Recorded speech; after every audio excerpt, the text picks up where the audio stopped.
Hello everyone. Thank you for being here. I'm presenting our work, Decoupling Vocal and Rhythmic Conditioning for Music-Driven Singing Avatar Animation. We call our framework MusicAvatar, a diffusion-based system for generating expressive singing avatars. Let me start with the motivation. Audio-driven avatar animation is a key building block for animation, virtual reality, and human-computer interaction, but almost all prior work focuses on speech-driven talking heads.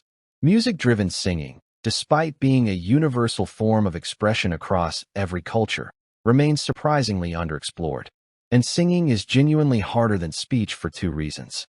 First, mouth shapes during singing vary far more dramatically and expressively than in normal talking. Second, the facial motion has to stay in sync not only with the melodic content, but also with the rhythmic beats of the music. So why don't existing methods just work? We see two main limitations. The first is the reliance on 3D intermediate representations. Many methods predict 3D morphable model or blend shape parameters and then render back to 2D. This caps their expressive capacity, and the 3D to 2D rendering step loses fine visual detail, giving over-smooth, less expressive results. The second is naive feature concatenation. Singing audio actually contains two very different signals, the vocal track and the background music, or BGM. If you simply concatenate them, you entangle two signals that play completely different roles. This leads to inaccurate lip sync and unnatural facial dynamics. And that points to our key insight. The singing voice should govern lip articulation, while the BGM should modulate facial and rhythmic motion. These two should be processed separately. Based on that insight, we make three contributions. First, MusicAvatar is a 2D diffusion framework. We synthesize the singing avatar directly in the 2D image space, bypassing 3D priors entirely and avoiding rendering-induced detail loss. Second, our core technical contribution is a dual-stream music attention module. Two dedicated cross-attention streams separately inject the singing voice and the BGM, each capturing its own distinct spatiotemporal pattern. And third, through extensive experiments, we achieve state-of-the-art performance on lip sync accuracy, rhythm alignment, and visual quality. Here's the overall pipeline. It's built on stable diffusion. On the top path, a reference net encodes the reference image to preserve the subject's appearance. A face encoder extracts a face embedding to inject identity. On the bottom path, a denoising UNet generates the video frames from noise, and temporal attention keeps them coherent across time. Now look at the audio side at the bottom. This is where our design comes in. The BGM is converted to MFCC features and goes through a BGM projection. The singing audio goes through an audio encoder and a separate singing projection. Each produces its own keys and values, and the visual feature acts as the query. The two cross-attention results are then summed inside the music attention block. The two audio signals never get entangled. They're processed in parallel and merged in a controlled way. Let me zoom into that core module, the dual-stream music attention. On the left, the singing cross-attention. We use Wave 2 VEC features, concatenating the last 12 layers. These carry phonetic and semantic content, and this stream drives precise lip movements. On the right, the BGM cross-attention. Here we use MFCCs, which are compact and decorrelated. This stream captures the rhythm and beat structure, and it modulates the global facial motion. As the equation shows, the final output is simply the sum of the two cross-attentions, one with the singing keys and values, one with the BGM keys and values, sharing the same visual query. On top of this, we apply spatial masks derived from facial landmarks, which further disentangle the lip region from the rest of the face. Now to the experiments. We train and evaluate on the singing head dataset.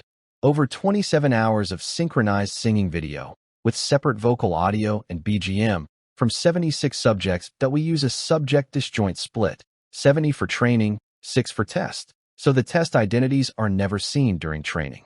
Videos are 512 by 512 at 25 fps, audio at 16 kHz, trained on NVIDIA H800.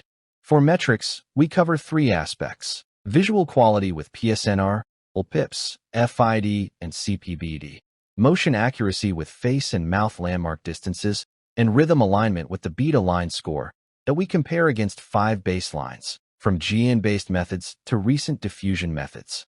Here are the quantitative results, with our method in the bottom row. We achieve the best scores on LPIPS, FID, CPBD, both landmark distances, and the beat-aligned score to SOE lead on motion accuracy, rhythm alignment, and perceptual visual quality. The qualitative comparison tells the same story. The GN-based methods, Make It Talk, Sad Talker, ED Talk, show low visual fidelity and noticeably constrained mouth openings during singing. The diffusion-based methods, Hello and Echo Mimic, give higher visual quality, but their lip movements drift out of sync with the singing dynamics. Ours combines both strengths, high fidelity, precise lip sync, and rhythmically aligned facial motion, even on In the Wild reference images. Let me show a few examples.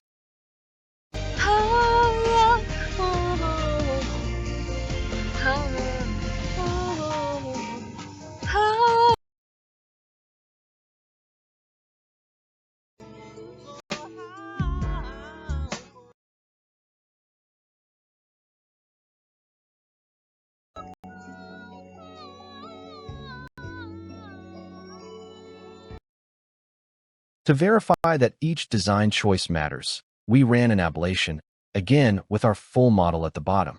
2 takeaways. First, MFCCs beat MEL spectrograms for the BGM stream. MFCCs filter out timbral noise and focus on the rhythmic structure, which improves beat alignment. You can see FID and beat align both drop when we switch to MEL spectrograms. Second, dual streams beat a shared cross-attention. When we share the attention, the strong BGM rhythm tends to overshadow the subtle phonetic cues from the vocals. Keeping the streams separate prevents that interference.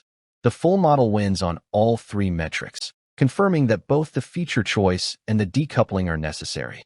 This slide gives some interpretability. We visualize where each stream attends on the face. The BGM stream, on the left of the image, shows a global, diffuse activation spread across the upper face, the eyes, and the brows. It governs the broad rhythmic facial dynamics.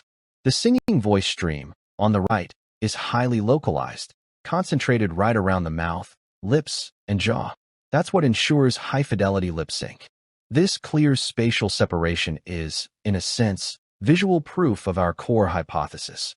Articulation and rhythm are genuinely distinct signals, and they deserve decoupled pathways. We're also honest about the limitations. First, inference efficiency. The iterative denoising of a latent diffusion model is computationally heavy, so latency is higher than GN's, which limits real-time use. We plan to apply consistency distillation to accelerate it. Second, our model currently animates only the face. It ignores upper body movement and hand gestures, which actually matter a lot for expressive singing. Extending to holistic upper body animation is a natural next step. To summarize, MusicAvatar is a 2D diffusion framework for music-driven singing avatars with no 3D priors. Its dual-stream music attention disentangles the singing voice, which drives lip sync, from the BGM, which drives facial rhythm. It outperforms state-of-the-art methods on visual quality, lip sync, and rhythm alignment. And more broadly, we hope it offers a new perspective on multimodal correlation learning, useful for both generation and audiovisual retrieval. That's all from me. Thank you for your attention, and I'd be very happy to take any questions.